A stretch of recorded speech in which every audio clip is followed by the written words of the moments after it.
সপ্তম শ্রেণীর শিক্ষার্থী বন্ধুরা, কেমন আছো তোমরা সবাই? আশা করি ভালো আছো, নিরাপদ আছো এবং বাসায় আছো। আজ অনেক দিন পর আবার তোমাদের সামনে হাজির হলাম।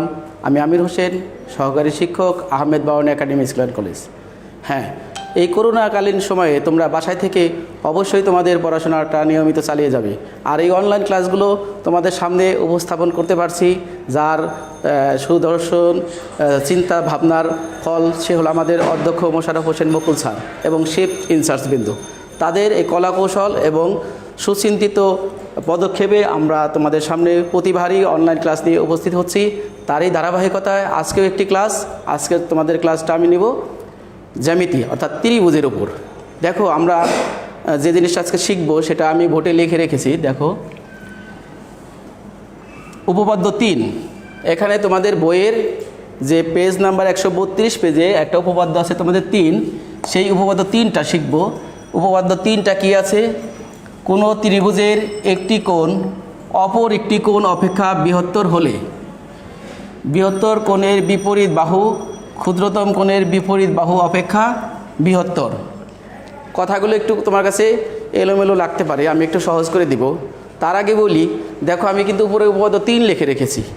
তোমাদের পরীক্ষা অনেক সময় আসলে তোমরা অন্য বন্ধুদের কাছে জিজ্ঞাসা যে উপপাদ্য কয় নাম্বার আসছে, 3 না 4 না 2 না 1। আসলে তোমরা উপপাদ্য 3 না 2 না 4 এটা মনে রাখবা না। তোমরা যেটা মনে রাখবা এই কথাটা মনে রাখবা, কারণ এই কথাগুলো দিয়ে আমরা কিন্তু উপরে ক্লাসে কী করব, অন্যান্য জ্যামিতিগুলো প্রমাণ করব। এই কথাগুলো আমাদের কাজে লাগবে। তাহলে এই কথাগুলো কি সেটা আমরা একটু বিশ্লেষণ করে আসি।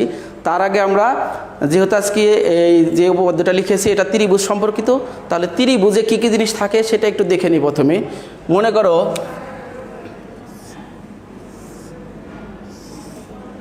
এই যে একটা ত্রিভুজ, এটার নাম যদি দিই এ বি সি ত্রিভুজ, এটা কিন্তু তোমরা সবাই আঁকতে পারো। এবং তোমরা যেহেতু এখন 7-এ, তোমরা কিন্তু ক্লাস 5-এর স্টুডেন্ট ছিলে। 5 থেকে 6-এ এসে মাত্র মার্চ পর্যন্ত কিছু ক্লাস পেয়েছো, তারপরে কিন্তু করোনা কারণ সময়ে তোমাদের ক্লাস অফ হয়ে গেছে। অনলাইন ক্লাস করে তোমরা তোমাদের পড়ালেখার এগুলো চালিয়ে নিচ্ছ। তাহলে এইটা কিন্তু তোমাদের ত্রিভুজ। তোমাদের পড়ালেখা যদি তোমরা না চালিয়ে যাও তাহলে কিন্তু অনেক ক্ষেত্রে ছোটোখাটো কিছু থাকবে, ত্রুটি থাকবে, সেগুলোকে তোমাদের শুধরে নিতে হবে। এবং যখন আবার করোনা শেষ হয়ে যাবে তখন হয়তো ক্লাস পেলে সেই ঘাটতিটা পূরণ করা যাবে। কিন্তু আপাতত এই ক্লাসগুলো তোমাদের কিন্তু একটু মনোযোগ সহকারে দেখতে হবে। দেখো, এখানে একটা ত্রিভুজ এ বি সি। এই ত্রিভুজে কয়টা বাহু আছে? এই ত্রিভুজে 3টা বাহু আছে। একটা হলো এ থেকে বি, বি থেকে সি, আর এ থেকে সি অথবা সি থেকে এ। অর্থাৎ ত্রিভুজে কয়টা বাহু থাকে? 3টা বাহু থাকে, এটা তোমরা জানো। তাহলে একটা বাহু এইটা, আর একটা হলো এইটা, আর একটা হলো এইটা, 3টা বাহু। আর ত্রিভুজে কয়টা কোণ থাকে? ত্রিভুজেও 3টা কোণ থাকে। দেখো, এইখানে একটা কোণ হয়েছে, বি বিন্দুতে একটা কোণ হয়েছে, সি বিন্দুতে একটা কোণ হয়েছে। আর ত্রিভুজে শীর্ষবিন্দু থাকে আমাদের 3টা। শীর্ষ মানে হলো কোণা। দেখো, এই যে একটা শীর্ষবিন্দু এ, শীর্ষবিন্দু বি, শীর্ষবিন্দু সি। আমি তো এটা মুখে মুখে বলে ফেললাম, তোমাদের লিখতে গেলে একটু অনেক সময় সমস্যা হয়।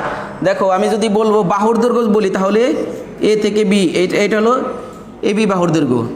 আবার বি থেকে সি, তাহলে বিসি বাহুর দৈর্ঘ্য। মাঝখানে কমা দিলে কিন্তু হবে না।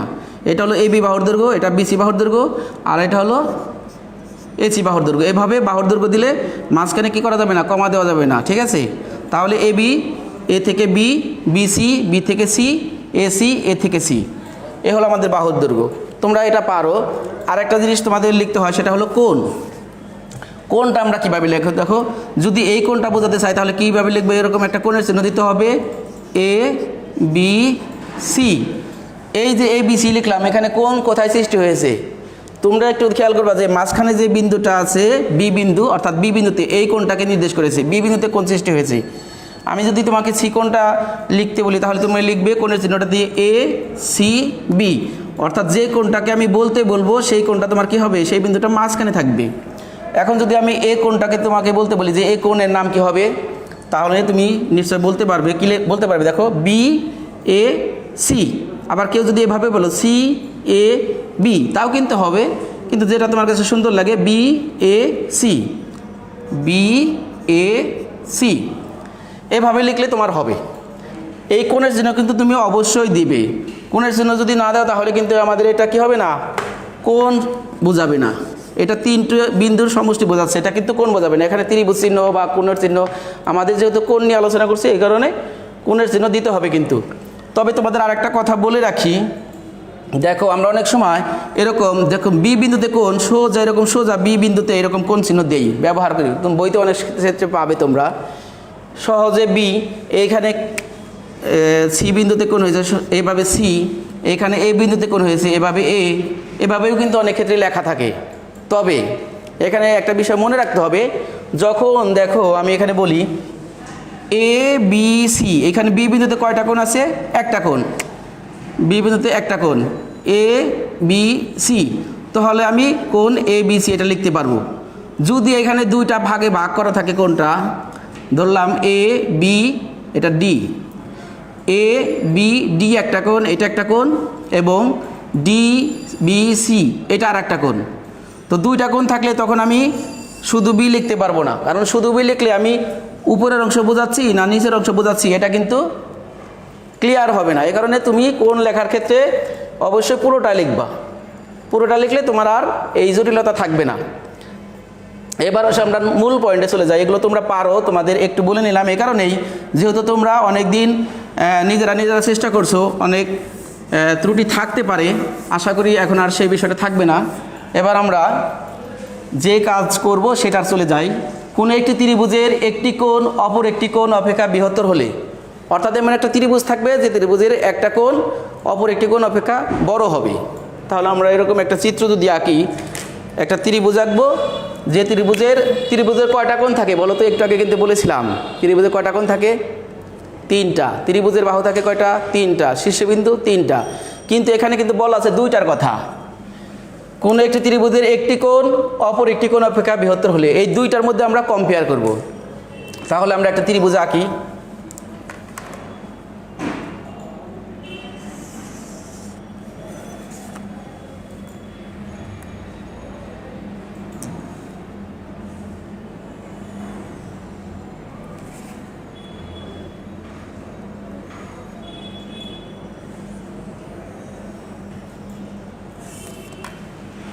মনে করো এটা একটা ত্রিভুজ, ত্রিভুজটার নাম দিলাম এটা এ, এটা বি, এটা সি। এটা একটা ত্রিভুজ, এই ত্রিভুজের একটা হলো কি বলছে দেখো তো, কোনো ত্রিভুজের একটি কোণ অপর একটি কোণ অপেক্ষা বৃহত্তর হলে, এই কোণটা আমরা মনে করলাম বি কোণ, সংক্ষেপে বি কোণ। আমরা যদি পুরো নামটা বলতে চাই এ বি সি কোণ, এই বি কোণটা বড়, আর বলছে বৃহত্তম কোণের বিপরীত বাহু। আচ্ছা, আর একটা কোণ আছে আমাদের এই কোণ এ সি বি, অর্থাৎ দেখাইতে হবে এই যে আমার কোণ আছে এটার বিপরীত বাহু কোনটা? এইটা। আর এই কোণের বিপরীত বাহু হলো এইটা। অর্থাৎ যে কোণ আছে এই কোণটা বড়, এই কোণটা কি বড়, আর এই কোণটা ছোট। এই বড় কোণের বিপরীত বাহু হলো এসি বাহু, আর ছোট কোণের বিপরীত বাহু হলো এবি বাহু। অর্থাৎ বলতে চাচ্ছে বড় কোণের বিপরীত বাহুটা বড়, ছোট কোণের বিপরীত বাহুটা ছোট। এই কথাটা যেটা বোর্ডে লেখা আছে এই কথাটার সহজভাবে যদি আমরা বলি তাহলে বড় কোণের বিপরীত বাহুটা কি হবে? বড় হবে। ছোট কোণের বিপরীত বাহুটা ছোট হবে। আমরা যদি একটু কম্পেয়ার করি, দেখো আমি তোমাকে সহজভাবে বোঝাই। একজন ছোট মানুষ, বাচ্চা শিশু, আর একজন বড় মানুষ। দেখো বড় মানুষের হাতটা কিন্তু লম্বা বড়, আর ছোট মানুষের হাতটা কিন্তু একটু ছোট। অর্থাৎ এই যে বড় কোণের বিপরীত বাহুটা বড়, ছোট কোণের বিপরীত বাহুটা ছোট, সে কথাটা একটু সুন্দর করে লেখা আছে। আমরা আবার একটু পড়ি, দেখো কোন ত্রিভুজের একটি কোণ অপর একটি কোণ অপেক্ষা বৃহত্তর হলে, বৃহত্তর কোণের বিপরীত বাহু, এই যে বৃহত্তর কোণ বি, এটার বিপরীত বাহু কি? এসি। বৃহত্তর কোণের বিপরীত বাহু ক্ষুদ্রতম কোণের বিপরীত বাহু, ক্ষুদ্রতম কোণ হলো সি, এটার বিপরীত হলো এবি অপেক্ষা বৃহত্তর কে? এসিটা। আশা করি বুঝতে পেরেছো। অর্থাৎ আমরা বলতে চাচ্ছি কোন একটি ত্রিভুজের একটি কোণ বৃহত্তর হলে অপর একটি কোণ অপেক্ষা বৃহত্তর হলে বৃহত্তর কোণের বিপরীত বাহু ক্ষুদ্রতম কোণের বিপরীত বাহু অপেক্ষা বৃহত্তর। এই লাইনটা একটু মনে রাখবা, তাহলে তোমাদের জন্য সহজ হয়ে যাবে। তাহলে এটা আমাদের প্রমাণ করতে হবে। এই কথাটা যে দেওয়া আছে উপপাদ্য 3, এই উপপাদ্য 3 তোমার মনে রাখার দরকার নাই, কথাটা মনে রাখবা, কারণ এটা দিয়ে আমরা পরবর্তীতে অন্য সময় কাজ করব। এই তথ্যটা জানা থাকলে তোমার প্রমাণ করতে, জ্যামিতি প্রমাণ করতে সহজ হবে। এখন উপপাদ্য 3 তো আমরা সেটা পড়লাম। এটাকে এই যে ভাষায় দেওয়া আছে এটাকে বলা হয় সাধারণ নির্বাচন। কি বলে? সাধারণ নির্বাচন। এই সাধারণ নির্বাচন থেকে আমরা ওটাকে যে কোনো ত্রিভুজের ক্ষেত্রে ছিল, এখানে আমি দিচ্ছি এ বি সি, এখানে কিন্তু এ বি সি দেওয়া নাই প্রশ্নের মধ্যে, দেখো তোমাদের এ বি সি কোনো কিছু কিন্তু বলা নাই, যে কোনো ত্রিভুজ। ওই যে কোনো ত্রিভুজ যখন থাকবে ওইরকম যেগুলো থাকে অথবা প্রশ্ন যেটা দেওয়া থাকে সেটাকে বলা হয় সাধারণ নির্বাচন। এরপরে ওইটাকে আমি ধরে নিলাম ত্রিভুজ এ বি সি, যে কথাগুলো বলছে ওই কথাগুলো আকারে একটা ত্রিভুজ আঁকলাম এ বি সি। আমি পি কিউ আরও আঁকতে পারতাম বা অন্য যে কোনো কিছু আঁকতে পারতাম, বইতে যেহেতু তোমাদের এ বি সি আছে এই কারণে আমি এ বি সি দিলাম। এই এ বি সি যে ধরে নিলাম এটাকে বলা হবে বিশেষ নির্বাচন। যেটা দেওয়া থাকবে সেটা সাধারণ নির্বাচন। এরপরে আমি ধরে নিলাম আমার প্রমাণের সুবিধার্থে এ বি সি একটা ত্রিভুজ, এটাকে বলা হবে বিশেষ নির্বাচন। তাহলে প্রথমে আমরা চিত্র আঁকবো, চিত্র আঁকার পরে বিশেষ নির্বাচনটা লিখে ফেলবো। সাধারণ নির্বাচন লিখলেও হয় না লিখলেও হয়, অত বেশি সমস্যা নেই, কিন্তু বিশেষ নির্বাচন এবং চিত্রটা কিন্তু দিতেই হবে। এবং চিত্রের নিচে তোমার বিশেষ নির্বাচনটা হবে বিশেষ নির্বাচন। বিশেষ নির্বাচনের কাজ কিন্তু কঠিন না। দেখো আমরা যে কথাগুলো এখানে ছিল সেটা অনুসারে একটা চিত্র আঁকছি, এই চিত্রেতে যেটা আঁকছি সেটাই কিন্তু আমরা এখানে বিশেষ নির্বাচনে বলে দিব। কি বলে দিব বলো তো?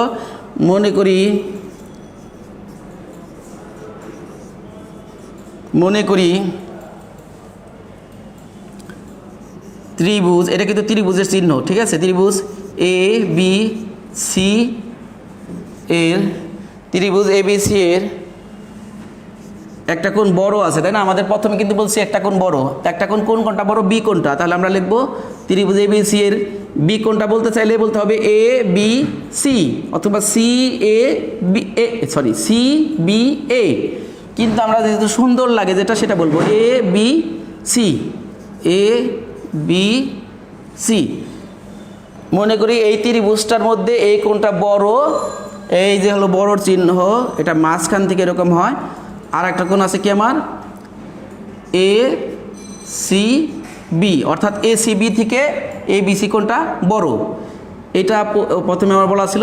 তাহলে আমাদের যেটা প্রমাণ করতে হবে, এদিক থেকে লিখে আমি, প্রমাণ করতে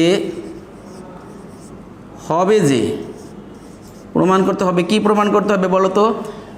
এ বি সি কোণ বড়, তাহলে এই কোণের বিপরীত বাহু কি? এসি বাহু, অর্থাৎ এসি বাহুটা বড়, এই যে বড়র চিহ্ন দিলাম। এরপরে কোণ কি আছে আমার? এ সি বি কোণের বিপরীত বাহুটা হলো এ বি, এটা হলো ছোট।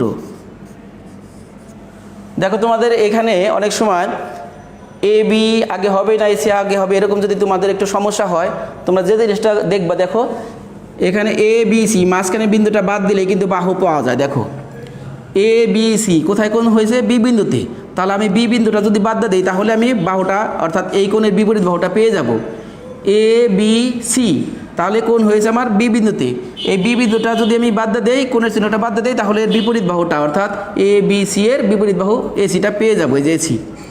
আবার একই রকমভাবে এখানে আমাদের এ সি বি এই কোণের বিপরীত বাহুটা অর্থাৎ এ সি বি এই কোণের বিপরীত বাহুটা আমরা এ বি। দেখো মাঝখানের সি বিন্দুটা বাদ দিলে আমি এ বি পেয়ে যাব।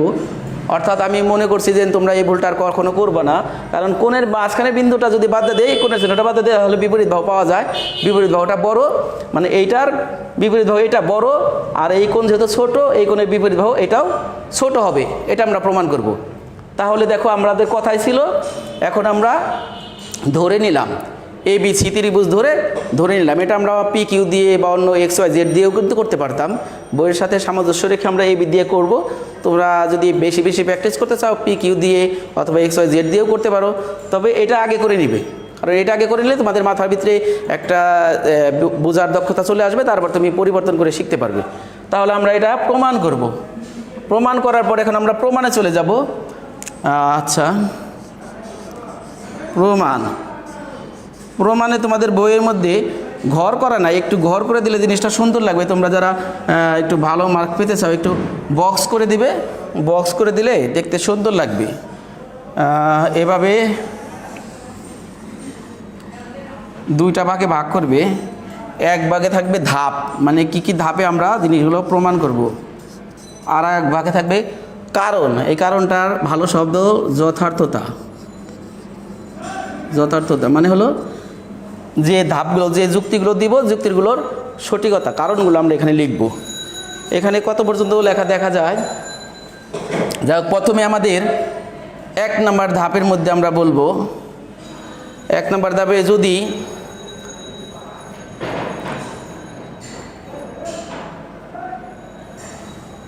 আচ্ছা, এই প্রমাণটা আমরা যে পদ্ধতিতে প্রমাণ করব অনেক সহজ একটা প্রমাণ, কিন্তু এটাকে বলা হয় কন্ট্রাডিক্ট প্রমাণ। তোমাদের বলে রাখি, তোমাদের দেখা যায় এই জ্যামিতিটা যেভাবে বইতে আছে আমি হুবহু করতেছি না, একটু মাঝে মাঝে কথা বলতেছি, কারণ কি বইয়ের তো আছেই, আমি কথাগুলো বলে যদি তোমাদের জিনিসটা সহজ করে দিতে পারি তাহলে আমার সার্থকতা।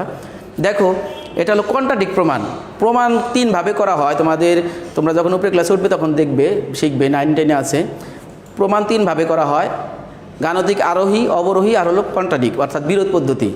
এটা আমাদের বিরোধ পদ্ধতি। এখন বিরোধ পদ্ধতিটা কি, এটা যদি জানো তোমার প্রমাণটা একটু সহজ মনে হবে। সেটা হলো, মনে করো 3টা রুম, 3টা রুমের মধ্যে একটা রুমে মনে করো আমি টিচার আছি, ঠিক আছে। 3টা রুমের মধ্যে যে কোনো একটা রুমের মধ্যে আমি আছি, তোমরা নিশ্চিত যে আমির স্যার আছে, ঠিক আছে। এখন কোন রুমে আছে এটা তোমরা জানো না, তাহলে তুমি যদি 2টা রুম চেক করো পরপর, 2টা রুমের মধ্যে যদি না পাও, তাহলে পরের রুমটার মধ্যে আমি নিশ্চিতভাবে থাকবো, কারণ আমার শর্ত হচ্ছে আমি 3টা রুমের যে কোনো একটা রুমের মধ্যে কি আছি। 3টা রুমের যে কোনো একটা রুমের মধ্যে যদি আমি থেকে থাকি, তাহলে তুমি 2টা রুম চেক করছো, এই 2টা রুমের মধ্যে পাওনি, তার মানে কি অপর রুমের মধ্যে অবশ্যই আমি আছি। এটা ওই যে একটা ধরে নিলাম যে 3টা রুমের মধ্যে আমি আছি, একটা ধরে নিয়ে অপর 2টা দেখে পেলাম না, তার মানে কি 3য়টার মধ্যে অবশ্যই আছি। এইভাবে প্রমাণ করা হলো কন্ট্রাডিক্ট প্রমাণ। আমি একটু দেখাচ্ছি, দেখো অনেক সহজ। যদি আমরা যেটা বলেছি, এই যে কারণ বলেছি, এই শর্তটা যদি এসি বাহুটা এবি বাহু থেকে বড় না হয়, যদি এসি বাহুটা এবি বাহু থেকে বড় না হয়, তাহলে কি হতে পারে বলো তো দেখি। এইটা তো আমরা প্রমাণ করব, কিন্তু এই প্রমাণটা আমরা উল্টার দিকে যাব, কন্ট্রাডিক্ট প্রমাণ। অর্থাৎ এই বাহুটা যদি এই বাহু থেকে বড় না হয়, তাহলে আর কি কি কন্ডিশন হতে পারে। যদি এসি বাহু এবি বাহু থেকে বড় না হয়, তাহলে আর 2টা কন্ডিশন হতে পারে। এই 2টা সমান হতে পারে, অথবা এবিটা বড় হতে পারে, অর্থাৎ এটা ছোট হতে পারে। কথা কি বুঝতে পারছো? আমি আবার বলি, এখানে বলা আছে এসি বাহু এবি বাহু থেকে বড়, এটা আমরা প্রমাণ করব, কিন্তু প্রমাণটা আমরা একটু বিরোধ পদ্ধতিতে করব। এই জন্য বলবো যে এইটা যদি বড় না হয়, তাহলে এই 2টার মধ্যে সম্পর্ক কি হতে পারে, আমি একটু লিখে দিচ্ছি, পরে আবার মুছে দিব। তাহলে হতে পারে এসি সমান এবি, এটা হতে পারে, অথবা হতে পারে এসি থেকে এবিটা বড়, অর্থাৎ এসিটা ছোট। এই 2টা কন্ডিশন হতে পারে। তো আমরা এই 2টা কন্ডিশন দেখবো যে সঠিকভাবে হয় কি না। যদি না হয়, তাহলে নিশ্চিতভাবে আমাদের এটা যেটা দেওয়া আছে ওইটাই সঠিক, অর্থাৎ আমরা এই 2টা কন্ডিশন যাচাই করব। তাহলে যদি এ সি এরকম চিহ্ন দিয়েই দিলাম, এ বি না হয়, তোমাদের এখানে বৃহত্তম লেখা আছে, কিন্তু এ বি বাহু এসি বাহু বৃহত্তম আর এ বি বাহু ক্ষুদ্রতম, এই শব্দটা যদি না হয়, অর্থাৎ এসি যদি এ বি থেকে বড় না হয়, তাহলে কি হতে পারে, তবে 2টা জিনিস হতে পারে। সেই 2টা জিনিস, একটা হলো এটা 1 নাম্বার দিলাম, তাহলে হবে এসি ইকুয়াল এবি,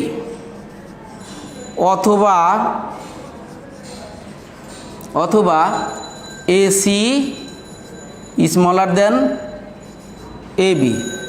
অর্থাৎ আমাদের যে প্রমাণ করতে বলছে সেই জিনিসটা যদি সঠিক না হয়, তাহলে আমাদের হয় এই 2টা বাহু সমান হবে, অথবা এই 2টা বাহুর মানে এই বাহু থেকে এই বাহুটা বড় হবে। তাহলে আমরা এটাকে 2 নাম্বার দিয়ে দিই, তাহলে আর একটু ভালো হবে। 1 নম্বরে এটা সমান এটা হবে, 2 নম্বরে এটা সমান এটা হবে, যদি এই জিনিসটা না হয়। আমি কিন্তু এটা মনে মনে ধরে নিচ্ছি এটা হবে না। আচ্ছা, তাহলে আমরা এই 2টা জিনিস চেক করব। আমি মুছে দিচ্ছি, তোমরা যেহেতু ভিডিও ক্লাস টেনে দেখতে পারবে, আর নিচের দিকে দেখা যাবে না, আবার ঘর করতে গেলে জায়গা লাগবে বেশি, সেদিন আমি মুছে দিচ্ছি। দেখো, তাহলে মুছে দেওয়ার পরে এটা 1 নাম্বার ধাপ ছিল, এরপরে 2 নাম্বার ধাপ।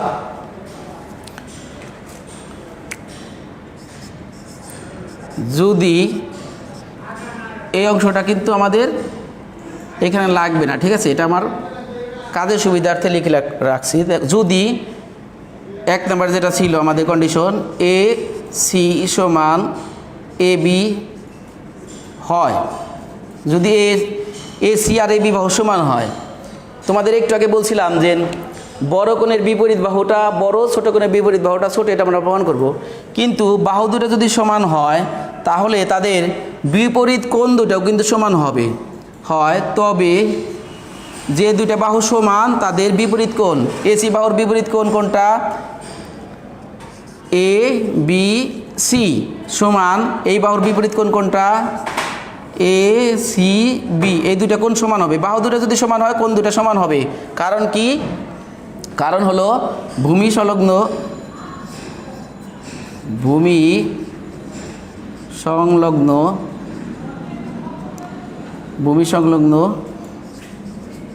কোণ দ্বয় সমান। আচ্ছা, ভূমি সংলগ্ন কোণ দ্বয় সমান সমবাহু ত্রিভুজের ক্ষেত্রে এটা প্রযোজ্য হবে। ভালো করে লিখে দিচ্ছি। সমবাহু ত্রিভুজের ভূমি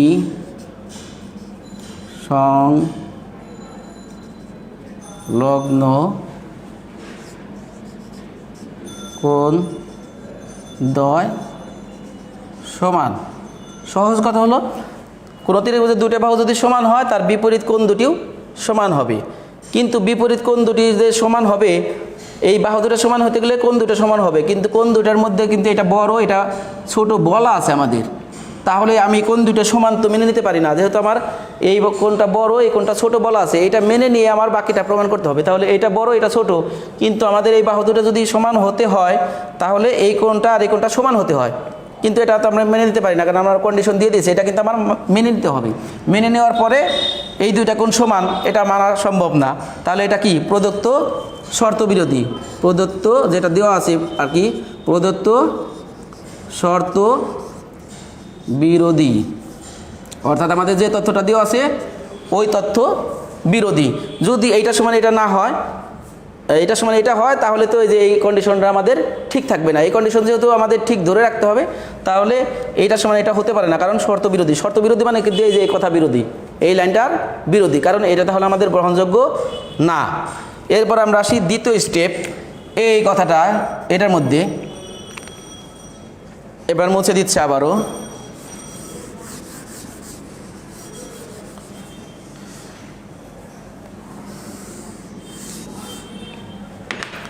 ধাপ নাম্বার 3। তাহলে আমাদের বলা ছিল এসি যদি AC smaller then A B হয়, তবে দেখো এইটা থেকে এটা যদি বড় হয় তাহলে আমাদের একই রকম মাঝখানে একটা এ বি সি, অর্থাৎ এসি বাহুর বিপরীত কোণ যেটা, কোণের চিহ্নটা দিতে হবে এ সি বি। দেখো যদি এই বাহুটা থেকে এই বাহু বড় হয় তাহলে এই কোণ থেকে এই কোণ বড় হবে, কিন্তু আমাদের কন্ডিশনে বলছে যে এ বি সি কোণ বড়, কিন্তু আমি এখন পাচ্ছি যে এই পাশের কোণ বড়। তো এই পাশের কোণ বড় পাচ্ছি কেমনে? এই কারণে। কিন্তু এই পাশের কোণ বড় পাইলে তো আমাদের হবে না, আমাদের বলে দিয়ে আছে এই পাশের কোণ বড়, তার মানে এই জিনিসটা ঠিক নাই। এই জিনিসটা ঠিক নাই মানে যেটা থেকে আসছে এই পাশের কথাটাও ঠিক নাই। তাহলে লিখবো কি? এই কথাটা আমাদের ওই যে শর্তের সাথে মিলে নেই, অর্থাৎ প্রদত্ত শর্ত বিরোধী। প্রদত্ত শর্ত বিরোধী, এটাও একটা কারণ আছে। কারণটা হচ্ছে তোমাদের ক্ষুদ্রতম বাহুর বিপরীত কোণ, ক্ষুদ্রতম কোনো ত্রিভুজের ক্ষেত্রে আর কি, ক্ষুদ্রতম বাহুর বিপরীত কোণ, বিপরীত কোণ, ক্ষুদ্রতম বাহুর বিপরীত কোণ ক্ষুদ্রতর।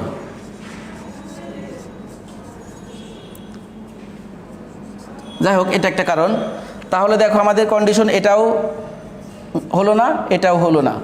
দুইটা কন্ডিশনের মধ্যে যদি এটাও না হয় এটাও না হয়, তাহলে তো এটা আমাদের যেটা প্রথম বলছিলাম সেটাই আমাদের ঠিক। তাহলে আমাদের এটাও শর্ত বিরোধী, এর আগে যেটা লিখেছি সেটাও আমাদের শর্ত বিরোধী। যেহেতু দুটি শর্ত বিরোধী, তাহলে আমরা কি করতে পারি? এখন আমাদের যে কথাটা আমাদের প্রথমে বলা আছে সেই কথাটাই মেনে নিতে পারি। তাহলে প্রথম যে কথাটা বলা আসলে দেখো, আমরা প্রথম কন্ডিশনে বলছিলাম যে এখানে বলছিলাম সুতরাং A C not equal to A B, এটা 1 নম্বর কন্ডিশনে বলছিলাম। 2 নম্বর কন্ডিশনে বলছিলাম কি বলছিলাম, AC smaller then A B, এটাও কিন্তু আমাদের সত্য না। তাহলে এই দুটো যদি সত্য না হয় তাহলে কোনটা সত্য? এটাও সত্য না, এটাও সত্য না, তাহলে মানে এটা সত্য। সুতরাং AC is greater than A B, অর্থাৎ আমাদের দুইটা জিনিস যদি সত্য না হয়, এটা সত্য না হয়, তাহলে এই কথাটা আমার সত্য হতেই হবে। কারণ রাস্তা আছে আমার তিনটার মধ্যে এটা দেখলাম যে আমার শর্ত বিরোধী হয়, এটা দেখলাম শর্ত বিরোধী হয়, তার মানে এটা আমাদের সঠিক। দেখো আমরা কিন্তু একটা কৌশল অবলম্বন করেছি, যেটা আমার সঠিক সেটার মধ্যে সরাসরি না গিয়ে যে ভুল আছে এটা মানে এটা হলে যে আমার শর্ত বিরোধী হয় সেটার মধ্যে গেলাম, এইটার চেয়ে এটা বড় হলে এটা শর্ত বিরোধী হয় সেটার মধ্যে গেলাম, পরবর্তীতে মেনে নিলাম যে এসি এবি থেকে বড়। প্রথম যে গল্পটা বলছিলাম যে 3টা রুমের 2টা রুমে চেক করার পরে বাকি রুমে আর চেক করতে হবে না, অর্থাৎ এটার জন্য চেক করেছি, এটার জন্য চেক করেছি, 2টার ক্ষেত্রে আমার প্রযোজ্য হয়নি, এ শর্ত বিরোধী হয়ে গেছে, সুতরাং এটার জন্য সত্য, অর্থাৎ AC is greater than AB. আশা করি বুঝতে পেরেছো। এই করোনার সময় তোমরা বাসায় থাকবে এবং অ্যাসাইনমেন্টগুলো ভালো মতো করবে, ভালো থাকবে, সুস্থ থাকবে, সেই কামনা আজকের মতো বিদায় নিচ্ছি। আল্লাহ হাফেজ।